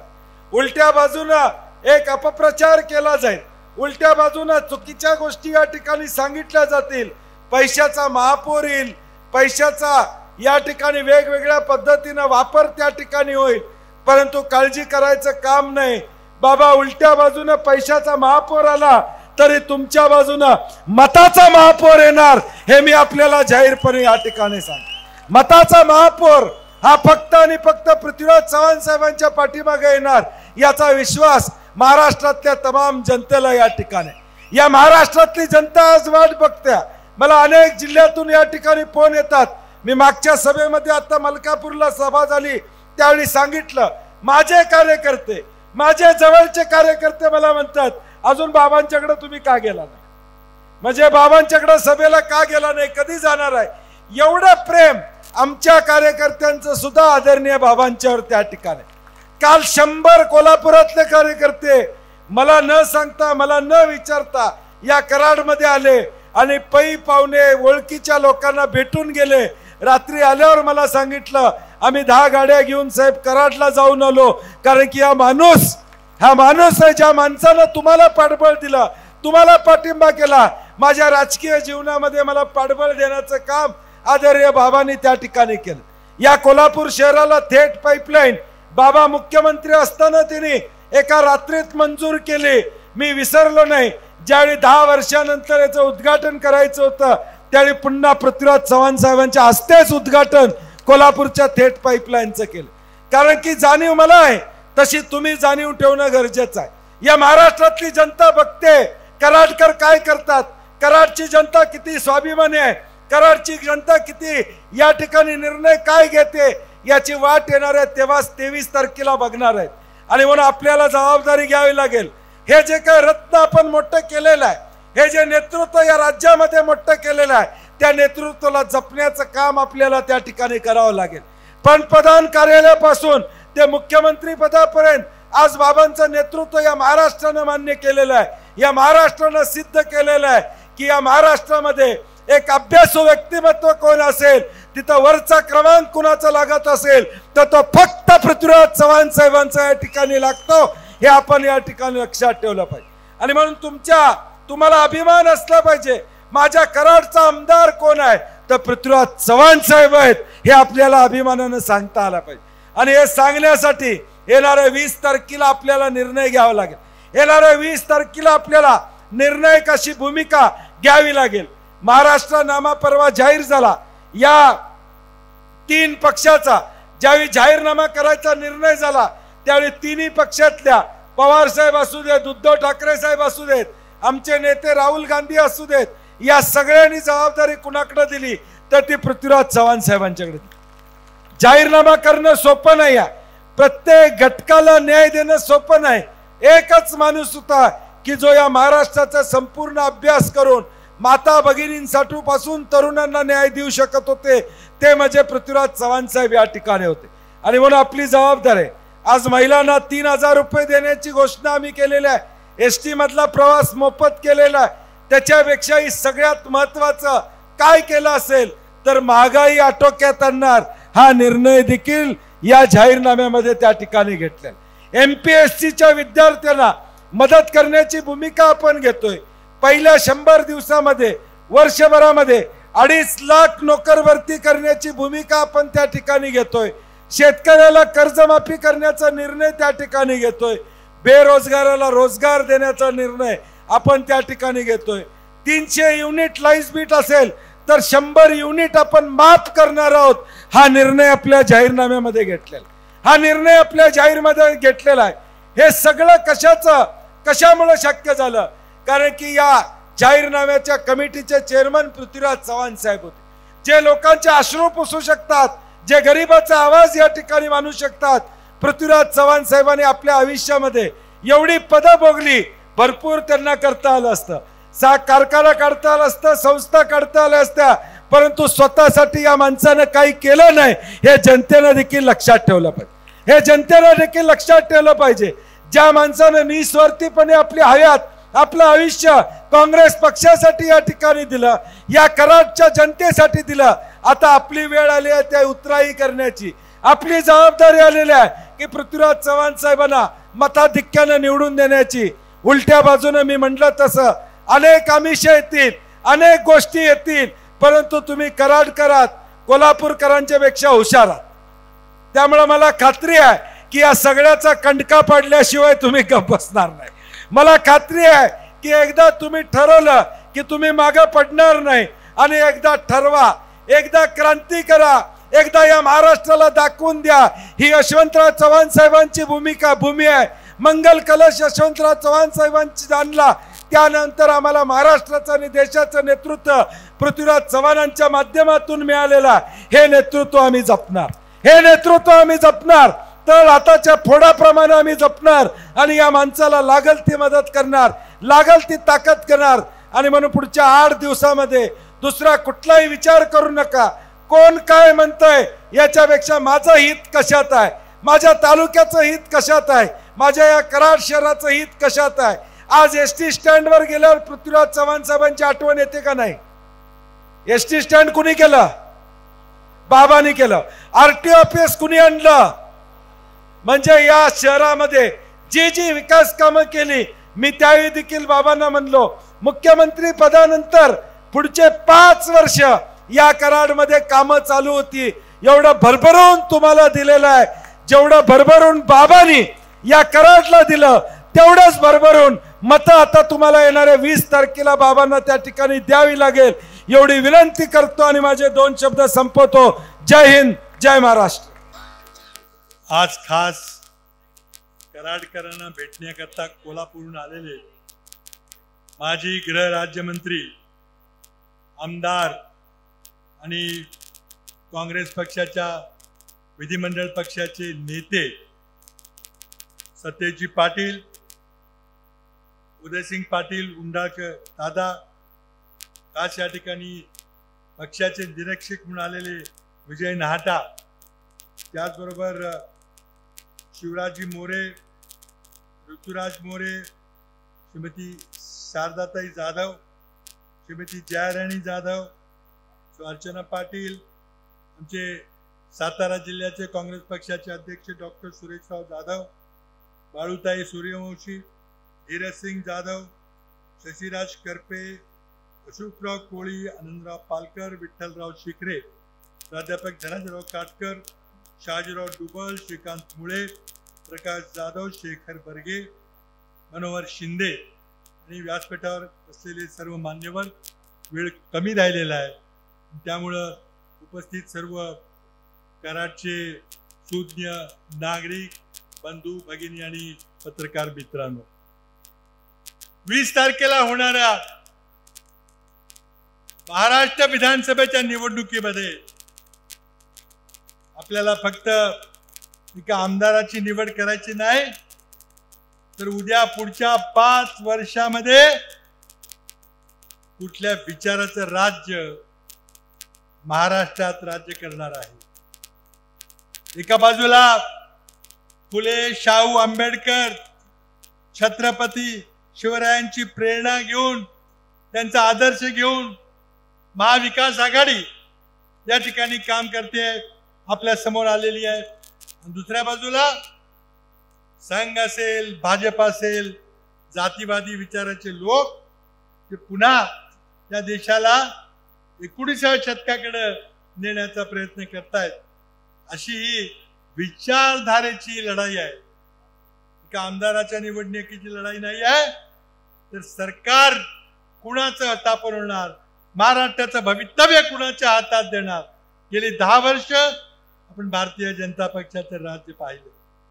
महाराष्ट्राची जी दुर्दशा झालेली आहे त्याला हे भारतीय जनता पक्षाचं सरकार गेल्या 10 वर्षामध्ये 8 वर्षामध्ये त्यांनी जी गत महाराष्ट्राची केली ते आपण पाहतो। प्रचंड मोठी बेरोजगारी, युवकांच्या हाताला काम नाही, युवकांचा लग्न होत नाही कारण त्यांना नोकरी नाही, आई बापांनी कर्ज काढलेलं आहे, बँकेची कर्ज घेतली ती फिटत नाही, आणि आज इंजिनियर MBA होईल मुलांना पिझ्झा नेऊन देण्याचं काम करावं लागतंय कारण शिक्षण कर्ज घेतलेली आहे, बँकेची कर्ज फेडायची, जमीन गहाण ठेवलेली आहे, नाही होत। म्हणून बेरोजगारीचा प्रचंड मोठा प्रश्न महाराष्ट्रातल्या भाजप सरकारच्या नाकर्तेपणामुळे एकही नवा मोठा उद्योग महाराष्ट्रात आलेला नाही। जे येऊ घातलेले उद्योग गुजरातमध्ये पळवले गेले आणि आमचे मुख्यमंत्री उपमुख्यमंत्री मुख गिळून गप्पा बसले। मुंबईचं आंतरराष्ट्रीय वित्तीय सेवा केंद्र बांद्रा कुर्ला कॉम्प्लेक्स मध्ये होणार तिथे पळून गांधीनगरला दिलं, तिथं कोणी येत नाही म्हणून मग बुलेट ट्रेन सुरू केली। कुणीही बुलेट ट्रेनची मागणी केली नव्हती। मुंबई अहमदाबाद बुलेट ट्रेन खर्च 1,25,000 कोटी, निम्म कर्ज महाराष्ट्राच्या जनतेच्या डोक्यात, तुमच्या आमच्या डोक्यात। काय चाललंय महाराष्ट्रामध्ये? आज शेतकरी उद्ध्वस्त झालेला आहे, शेतकऱ्याच्या शेतीमालाला भाव नाही, लागवडीचा खर्च वाढत चाललेला आहे। सोयाबीनचं उदाहरण गेलं तर आज हमी भाव 4,900 आणि आज 4,000 देखील मिळत नाही। दररोज महाराष्ट्रामध्ये 9 शेतकरी आत्महत्या करतात आणि नाकर्ते सरकार, शिंदे फडणवीस सरकार निमूटपणे तिकडे बघत बसलेलं आहे। आज महागाईमुळं तुमच्या घराणीचं कंबरट मोडलेलं आहे। गॅस 400हून 1100, डिझेल पेट्रोल 100 पार, अगदी सगळ्या गोष्टी इतक्या महाग झालेल्या आहेत। GST 18%, इतकंच काय तर स्टॅम्प पेपर सुद्धा 100 रुपयाचा 500 रुपये। कशा करता केलं हे तुम्ही? महागाईमुळं सर्वसामान्य माणसाचं जीवन असह्य करून टाकलं। आता तुम्ही त्यातून काहीतरी मार्ग काढण्याकरता लोकांनी लोकसभेमध्ये तुम्हाला धडा शिकवला, तुमचा दारुण पराभव केला। आता राज्य जाते हातात नाही दिसत असताना तुम्ही आता पॅनिक झालेला आहे आणि त्या पॅनिक मध्ये तुम्ही लाडकी बहिणीची योजना पुढे आणली। मी लाडकी बहीण योजनेचं स्वागत केलेलं कारण मी कर्नाटक आणि तेलंगणामध्ये आम्ही देतोय 2,000 रुपये। माझं एवढंच म्हणणं होतं की 1500नी भरपाई होणार नाही। आज महिला घरामध्ये बिनपगारी काम करतात, स्वयंपाक पाणी, मुलांचं संगोपन, धुणं भांडं हे सगळं काम करतात, ते काही त्याला मोबदला मिळाला नाही। म्हणून समाजानं त्यांना बहिणींना पुढची नवीन पिढी पालन पोषण करण्याकरता त्याचा मोबदला म्हणून हे पैसे दिले गेले पाहिजे। आम्ही त्यांना सांगितलं की किमान 2,000 तरी कर्नाटक में होतोय, तुम्ही ठिकाणी दिलं। शेवटी मी जाहीरनामा कमिटीचा म्हणून अध्यक्ष म्हणून आम्ही चर्चा केली, गंभीर चर्चा केली। दिल्लीला राहुल गांधी खडगेजी यांची चर्चा केली। आम्ही शेवटी निष्कर्षात आलो की गेल्या 10 वर्षामध्ये महागाईनं कुटुंबांना जे मोडलेलं आहे, सरकारनं कंबरट मोडलेलं आहे, त्याची भरपाई करण्याकरता 2,000नी काही होणार नाही, 2100 नाही तर 3,000 रुपये दिले पाहिजेत। आमच्या जाहीरनाम्यामध्ये बघितले ना, दरमहा 3,000 रुपये देण्याचं मी आश्वासन दिलं। त्याचबरोबर भगिनींच्या मध्ये आत्मविश्वास निर्माण व्हावा, स्वतःच्या पायावर उभं राहता यावं म्हणून ST प्रवास मोफत केलेला आहे। कुठं तुम्ही देवधर्म करायचा आहे, पै पाहुण्याने भेटायचं जा, 4-5 मैत्रिणी सहलीकडून जाण्याचं तरी जा। आत्मविश्वास त्यातून निर्माण होतो आणि समाजाचा खरा फायदा होतो जेव्हा भगिनी वर्ग आज अर्थव्यवस्थेमध्ये जबाबदारी घेतो, तेव्हा मग समाजाचं भलं होतं. त्याचबरोबर आरोग्याकरता आपल्याला माहिती आहे की मी मुख्यमंत्री असताना राजीव गांधी जीवनदायी योजना, त्याचं पुढे नाव महात्मा गांधी जीवनदायी योजना झालं. विमा योजना होती, 1.5 लाखापर्यंत उपचार मोफत केला होता. 2012 साली मी सोनिया गांधींच्या साक्षीने ही योजना महाराष्ट्रात लागू केली होती. ती योजना आम्ही पुन्हा त्याचं रूपांतर करून आता 1.5 लाख नाही तर 25 लाखापर्यंत उपचार मोफत करण्याचं आम्ही अभिवचन आमच्या प्रतिज्ञापत्रात दिलेलं आहे.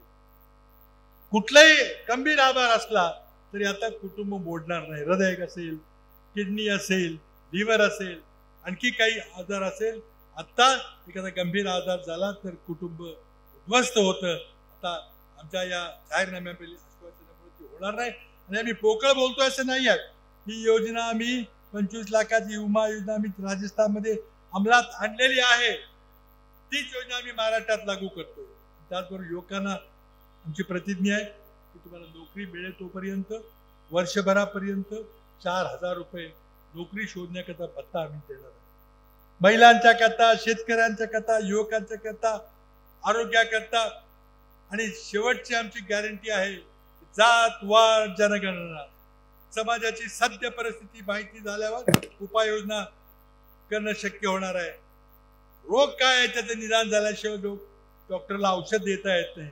त्यामुळं राज्यामध्ये काय परिस्थिती आहे प्रत्येक समाजाची ही शोधून काढण्याकरता जात वाढ जनगणनेचं आश्वासन आम्ही दिले. ही पंचसूत्री विकासाची हे घेऊन आम्ही आपल्या समोर आलो. कराडच्या विकासाबद्दल उलट जाहिरातबाजी चाललेली. मला विरोधकांना विचारायचं की गेली 10 वर्ष तुमचं सरकार होतं, दिल्लीत होतं, राज्यात होतं, कराड नगरपालिकेच्या नगराध्यक्ष देखील भाजपच्या होत्या. काय केलं तुम्ही? शेवटच्या लोकसभेचा पराभव झाला, तुम्ही आता बोर्ड लावताय. 2015 मध्ये काय केलं, 16 मध्ये काय, 17 मध्ये काय? मी मुख्यमंत्री असताना 1800 कोटीची कामे केली हे तर मी सांगितलेलंच आहे. त्यानंतर तुमचं सरकार असताना आम्ही विरोधी पक्षाचा आमदार म्हणून देखील मी तितकीच 1800 कोटीची कामं केली आहेत, केंद्रातली आणि राज्यातली. तुम्ही आता त्याचं श्रेय घ्यायचा प्रयत्न करताय, पण लोकांना माहिती आहे गेल्या 10 वर्षात कुणी कामं केली. विकास कामामुळे नव्हे तर या देशातील लोकशाही कायम ठेवण्याकरता आज या ठिकाणी तुम्हाला मतदान करावं लागेल. देश आज राज्याची परिस्थिती फार वाईट आहे. महाराष्ट्र एकेकाळी प्रथम क्रमांकावर होता औद्योगिकदृष्ट्या, आर्थिकदृष्ट्या. आज महाराष्ट्राचं दरडोई उत्पन्न 11व्या क्रमांकावर गेलेलं आहे. 11व्या क्रमांकावर. तामिळनाडू आपल्या पुढे आहे, तेलंगणा आपल्या पुढे आहे, कर्नाटक पुढे आहे, आंध्र पुढे आहे. इतकं काय तर गुजरात आपल्या पुढे गेले, हरियाणा आपल्या पुढे गेले. हे सरकार निद्रिस्त सरकार, काही काळजी नाही अशा पद्धतीनं फक्त पैसे गोळा करायचं काम चाललेलं आहे. 50 कोटी देऊन तुम्ही आमदार खरेदी विक्री केली. मोदी एका बाजूला सांगतात ना खाऊंगा ना खाने दूंगा. आज तुम्ही मुंबईला या, कराडला या, सांगा की मी तुम्हाला भ्रष्टाचार मुक्त सरकार दिलेलं आहे. काय चाललेलं आहे महाराष्ट्रात? जे काही घडलं मोदी शहाच्या आशीर्वादानं घडलं, ते नकळत घडलेलं नाही आहे. इतकी मोठी घटना गुजरात सरकार, आसाम सरकार, गोवा सरकार महाराष्ट्रातून फुटीर आमदारांच्या स्वागताला तयार होतं. मोदी शहाच्या कृपेमुळे, आशीर्वादामुळे झालेलं आहे. तुम्ही आता भ्रष्टाचार मुक्त सरकारची घोषणा करताय. किती भ्रष्टाचार आहे? 50 कोटी आमदारांना दिले ते वसूल करण्याकरता सांगताय. कॉन्ट्रॅक्टांना कॉन्ट्रॅक्टमध्ये 30% कमिशन घ्या, तुमचे 50 कोटी पूर्ण करा. सरकारी नोकऱ्यांच्या बदली करता तुम्ही गिराईक आणा, त्यातनं पैसे घ्या, तुमचे 50 कोटी पूर्ण करा. एखादा अधिकारी जर पैसे देऊन बदली करून आला तो सर्वसामान्य जनतेला पिळल्याशिवाय राहील का? ही परिस्थिती आज महाराष्ट्रात दररोज आपण बघतोय की काय चाललेलं आहे महाराष्ट्रात. हे सरकार आपल्याला घालवलं पाहिजे. हे सरकार इथे एक दिवस राहण्याचा त्या सरकारला अधिकार नाही. इतका भ्रष्टाचार आहे की शिवछत्रपतींना देखील ज्या भ्रष्टाचारांनी सोडलेलं. मालवणला शिवछत्रपतींचा पुतळा उभा केला. मूर्तिकाराने सांगितलं की 3 वर्ष लागतील. त्याला म्हटले नाही मोदी येणार आहे, 3 महिन्यात कर. 2 महिन्यात त्याने कसा तरी थातूर मातूर पुतळा उभा केला. शिल्पकाराला 23 लाख दिले, बिल फाडलं 38 कोटीचं. आणि मग पुढे काय झालं? 6 महिन्यातच पुतळा कोसळून खाली पडला. शिव छत्रपतींचा नव्हे तर महाराष्ट्राच्या प्रत्येक नागरिकाचा, महाराष्ट्राच्या अस्मितेचा अपमान केला. काही चौकशी नाही, दिलगिरी व्यक्त केली नाही, खरे निर्धास्त बनलेले. आज कायदा सुव्यवस्थेची परिस्थिती काय झालेली आहे? बदलापूरची घोषणा, 4-4 वर्षा मुलींच्यावर अत्याचार होतो आणि त्या अत्याचारांना वाचवायचा प्रयत्न सरकारतर्फे होतो. पुण्याला अल्पवयीन मुलगा मध्य धुंद अवस्थेमध्ये 2-2 कोटीच्या गाड्या उडवतो, रजिस्ट्रेशन नाही, नंबर नाही, निरपराध माणसांचा बळी घेतो. त्याला वाचवायला मंत्री आमदार पुढे येतात. दिवसा ढवळ्या मुंबईमध्ये माजी मंत्री, माजी आमदार बाबा सिद्दीकी सारख्या एका व्यक्तीचा दिवसा ढवळ्या सुपारी देऊन खून केला जातो. महाराष्ट्र सरकार स्वस्थ बसलेलं. मोठ्या मोठ्या व्यक्तीला धमक्या दिल्या जातात, 200 कोटी द्यानंतर तुम्हाला तुमचं अपहरण करू, तुमचं खून करू. महाराष्ट्र सरकारला महाराष्ट्र सरकारचा DG, डायरेक्टर जनरल पोलिसाला निवडणूक आयोगाला काढून टाकावं लागतं. कसलं प्रशासन झालं? मी प्रशासन चालवलेलं आहे, मला माहिती आहे. अशा प्रकारचं गलथान प्रशासन मी कधीही पाहिलं नव्हतं. म्हणून येणाऱ्या विधानसभेच्या निवडणुकीत आपल्याला सगळं बदललं पाहिजे. आज कराड शहराला एक उच्च परंपरा आहे. या मतदारसंघाचं स्वर्गीय यशवंतरावजी चव्हाण यांनी प्रतिनिधित्व केलेलं आहे. नंतर यशवंतराव मोहिते होते, स्वर्गीय विलास काका होते, मी त्यानंतर गेलो. पण कधीही जातीवादी विचारांना इथं थारा दिला गेला. फुलेशाह आंबेडकरांची परंपरा आम्ही जपली. आज PD पाटील साहेब असतील, यशवंतराव चव्हाण त्यांनी या प्रतिनिधित्व केलेलं आहे. आणि कराडला एक अत्यंत आधुनिक शैक्षणिक नगरी अशा प्रकारचे गंगा जमुनी जी संस्कृती, कृष्णा कोयनेचा संगम या ठिकाणी सुंदर शहर या ठिकाणी निर्माण केलेलं आहे. आज मला आनंद आहे की मी मुख्यमंत्री असताना वाकाणाचा एरिया वाढवून दिला. कराड शहरामध्ये जवळजवळ 60% क्षेत्रफळ वाढवलं. त्या परिसरामध्ये पुष्कळ वेगाने तिथं विकास आता होई घातलेला चालू झालेला आहे आणि कराडला कुठेतरी वाढण्याची संधी मिळालेली आहे. आणि यामुळे आता पुढच्या पायरीमध्ये आपण कराडचं इन्फ्रास्ट्रक्चर केलेलं आहे. ST स्टँड असेल, प्रशासकीय कार्यालय असेल, पोलीस कार्यालय असेल, पोलीस वसाहत असेल, सर्किट हाऊस असेल, कृषी विद्यापीठ असेल, रस्ते असतील, मग तो उंडाळे रस्ता असेल, ढेबेवाडी रस्ता असेल, पाटणला जाणारा रस्ता असेल, मसूर किंवा उगलेवाडीला कारव्याला जाणारा रस्ता असेल, 6 रस्त्यांचं प्रचंड मोठे महामार्ग दर्जाचे रस्ते केल्यामुळे संबंध परिसर विकासाच्या मार्गावर. आज कराड मलकापूर परिसरामध्ये ज्या हाऊसिंग कॉम्प्लेक्सेस तयार होत आहेत ते मुंबई पुण्याला लाजवतील अशा प्रकारे या ठिकाणी कॉम्प्लेक्स होतात. म्हणून या पुढच्या काळामध्ये आपल्या समोर आव्हान आहे. कराडच्या विद्यानगरीमधून पास झालेल्या, इंजिनिअरिंग कॉलेजमधून पास झालेल्या, फार्मसीमधून पास झालेल्या मुलांना इथंच रोजगार मिळाला पाहिजे. पुण्या मुंबईला जाण्याची गरज नसावी. आपल्याला MIDC इथं मोठी करणं अवघड आहे. मी प्रयत्न केला पण 400-500 एकर जमीन इथं मिळणं शक्य नाही. एकतर डोंगरी भाग आहे किंवा बागायत भाग आहे. म्हणून आपल्याला हिंजेवाडीला पुण्याला जे मॉडेल आहे, IT hub, biotechnology hub, corporate ऑफिसेसचे केंद्र, back offices, medical transcription, legal transcription, आधुनिक ITच्या ज्या नोकरीच्या संधी आहेत त्या इथे आणल्या पाहिजेत. 10-12 मजली उंच टॉवर केला की एका मजल्यावर 10 कंपन्या आज काम करतात. आज मुलं आपली कराड परिसरात पुण्याला जातात, तिथे त्यांना राहणं परवडत नाही, फ्लॅट भाड्याने घ्यावं लागतो, 4 चाकी वाहन घ्यावं लागतं, तरच तिथं ऑफिसला जाता येतं, परत येता येतं. म्हणून त्यांना पगारही जास्त यायला लागतो. IT कंपन्या लो कॉस्ट ऑप्शन शोधायला लागलेले, कमी खर्चाचे ऑप्शन्स कोण आहेत, Tier 2 सिटीकडे जायचा ते प्रयत्न करतायत. त्यामध्ये कराडला अत्यंत उत्कृष्टाचा कॅन्डिडेट शहर म्हणून कराडकडे आता उद्योगपती बघायला लागले. आपल्याला पुढच्या 5 वर्षामध्ये राजकीय स्थैर्य देणं महत्वाचं आहे. आज महाराष्ट्रामध्ये उद्योग येत नाहीत, पण जी काही घटना सरकार पाड्यापाडीमध्ये झाली, रोज एक नवीन सरकार, रोज एक नवीन उद्योग मंत्री, पहिल्या उद्योग मंत्र्याचं काय, दुसऱ्या उद्योग मंत्र्याचं काय, उद्योगपती इथे यायला तयार. राजकीय स्थैर्य ते नसलं तरच ते येतात. सगळी गुंतवणूक परराज्यामध्ये चाललेली आहे. इथं देवेंद्र फडणवीसांनी घोषणा केली होती की 2017 साली मला आठवते की ॲपल कंपनीचा फोन करण्याची कंपनी फॉक्सकॉन कंपनी इथे येणार आहे. 35,000 नोकऱ्या इथे उपलब्ध होतील. ती कंपनी गेली तामिळनाडूला, महाराष्ट्रात आली नाही. देवेंद्र फडणवीस उत्तर देतील का की हा प्रकल्प महाराष्ट्रात येणार होता, महाराष्ट्रात का आला नाही, तामिळनाडूमध्ये का गेला?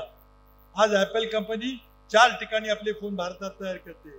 तामिळनाडू श्रीपेरुंबदूरला करते, कोलारला कर्नाटकामध्ये करते, श्री सिटीला आंध्रामध्ये करते. या सगळ्या शहरामध्ये ॲपल कंपनी जाते. मग महाराष्ट्रात याला काय बिघडलेलं? महाराष्ट्राचे राजकीय वातावरण, महाराष्ट्रातला भ्रष्टाचार, महाराष्ट्रातलं नेतृत्वहीन सरकार या ठिकाणी चाललेलं आहे. 3 मुख्यमंत्री उपमुख्यमंत्री, कुणाचा पायपोस कुणाच्या पायात, ही परिस्थिती आपल्याला बदलावी. लोकसभेला तुम्ही ज्याप्रमाणे निर्णायक मतदान केलं, 65% जागा महाविकास आघाडीला दिला आणि देवेंद्र फडणवीसांच्या युतीला फक्त 35% दिले. त्याची पुनरावृत्ती आता विधानसभेच्या निवडणुकीमध्ये होणार आहे. महाविकास आघाडीचं सरकार ते पण काँग्रेसच्या नेतृत्वाखाली येणार. लोकसभेच्या आकडे बघा, हे अतिशयोक्ती नाही आहे, विशफुल थिंकिंग नाही आहे. हे महाराष्ट्रातल्या जनतेने दिलेला हा निर्णय आहे 6 महिन्यापूर्वी, आणि तोच निर्णय आता पुन्हा विधानसभेला होणार आहे. पुन्हा सुजलाम सुफलाम राज्य निर्माण करण्याचा प्रयत्न अवघड आहे. इतकं अधोगतीला राज्य पोहोचलेलं आहे की त्याला दुरुस्त करणं काय फार सोपं नाही. सगळ्यांनी विचारपूर्वक अनुभवी माणसांनी एकत्र येऊन हे राज्य पुन्हा सावरलं पाहिजे, रोजगार निर्माण केले पाहिजेत, शेतकऱ्याची दुःख हरण केली पाहिजेत, महिलांच्यावर महागाईचा जो आघात झाला तो दुरुस्त केला पाहिजे. त्याचा आम्ही जाहीरनाम्यातून थोडासा प्रयत्न केलेला. पण आपण आम्हाला महाविकास आघाडीच्या सरकारला आशीर्वाद द्या. आपण बघा की पुन्हा ज्या प्रकारे काँग्रेसच्या नेतृत्वाखालच्या आमच्या काँग्रेस राष्ट्रवादी काँग्रेसच्या आघाडीच्या काळामध्ये तो विकास झाला, त्याच्यापेक्षा अधिक गतीनं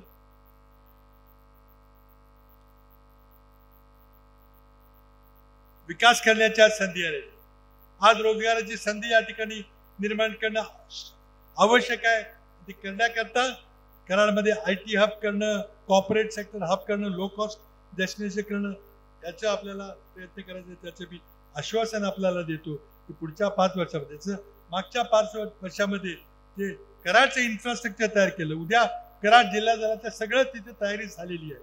त्याचप्रमाणे उद्याच्या 5 वर्षामध्ये IT हब, रोजगाराची संधी करून एक टुरिझम वाढवून आज कराडचा जो आम्ही किनारा विकास केलेला, नदी किनारा विकास केलेला आहे, संरक्षण भिंत बांधलेली आहे, त्या ठिकाणी टुरिझम हब निर्माण करण्याची अनेक कल्पना आमच्या कराडकरता आहेत. शैक्षणिक हब आहे, त्या ठिकाणी युनिव्हर्सिटी, थोडं काय विमानतळ सुरू झालं की मग तिथून आणखी टुरिझम वाढेल, लोक गुंतवणूकदार इथे येतील. सगळ्या गोष्टींचा पाया आम्ही घातलेला आहे. त्याची पूर्तता करण्याचं आता आपल्याला प्रयत्न करायचे. त्याकरता मी आपल्याला नम्र विनंती करू, थापा मारणाऱ्या लोकांच्या मागे जाऊ नका, पैशाची मस्ती असणाऱ्या लोकांच्या मागे जाऊ नका. आज आपल्याला लोकशाही टिकवायची आहे. जर तुम्ही पैशानी कुणाचाही स्वाभिमान विकत घेता येतो हे जर तुम्ही दाखवलं तर मग या भारताच्या लोकशाहीच्या भवितव्याला काही अर्थ राहणार नाही. आज या ठिकाणी बंटी पाटील आले, अनेक सभा चाललेल्या आहेत. मलकापूरला याच वेळेला सभा झाली, बुधवार पेठेमध्ये आंबेडकर चौकामध्ये सभा झालेली आहे. तिथं मी या ठिकाणी बोलून इथं आलेलो आहे. तिथून बंटी पाटील तिकडे गेलेले आहेत, उदयदादा बोलून इथं आलेले आहेत. त्यामुळं एकदम आज खऱ्या अर्थानं निवडणुकीला आज जनतेमध्ये जाऊन मोठ्या सभा घेण्याची संधी आलेली आहे. आपण मोठ्या संख्येनं विठ्ठल चौकाच्या सभेला आलात आणि या ठिकाणी काँग्रेस पक्षाला आशीर्वाद देण्याची मी विनंती करतो. माझं 3 नंबरला नाव आहे. तिथं हाताचं चिन्ह तुम्हाला सगळ्यांना माहिती आहे. गेल्या लोकसभेला चिन्हाचा घोटाळा झाला. आता तसं घोटाळा होण्याचं काही कारण नाहीये. हाताच्या पंजासमोरील बटन दाबून महाविकास आघाडीला विजयी करा, काँग्रेसला विजयी करा आणि महाराष्ट्राला पुन्हा एकदा सुजलाम सुफलाम राज्य, प्रथम क्रमांकाचं राज्य करायचा प्रयत्न करूया विनंती करतो. थांबतो. जय हिंद, जय महाराष्ट्र. काँग्रेसच्या प्रचारासाठी कोल्हापूरहून माजी गृहमंत्री बट्टीराजे पाटील आले, तसेच बाकी सगळे व्यासपीठावरील मान्यवर व तुम्ही सर्व जनता बाबांच्या खंबीर पाठीशी आहे. कुणालाही आणायला गाडी पाठवलेली नाही, वाहन पाठवलेलं नाही. स्वतःच्या याच्यानं माणसानं प्रेमानं शेवटपर्यंत राहू दे अशी सर्वांना मी विनंती करतो व सभेला आल्याबद्दल आभार मानतो आणि सभा संपली असे जाहीर करतो. कराडचा स्वाभिमान जपूया आणि पृथ्वीराज बाबा चव्हाण यांना प्रचंड बहुमताने निवडून आणूया. कराडचा स्वाभिमान पृथ्वीराज चव्हाण.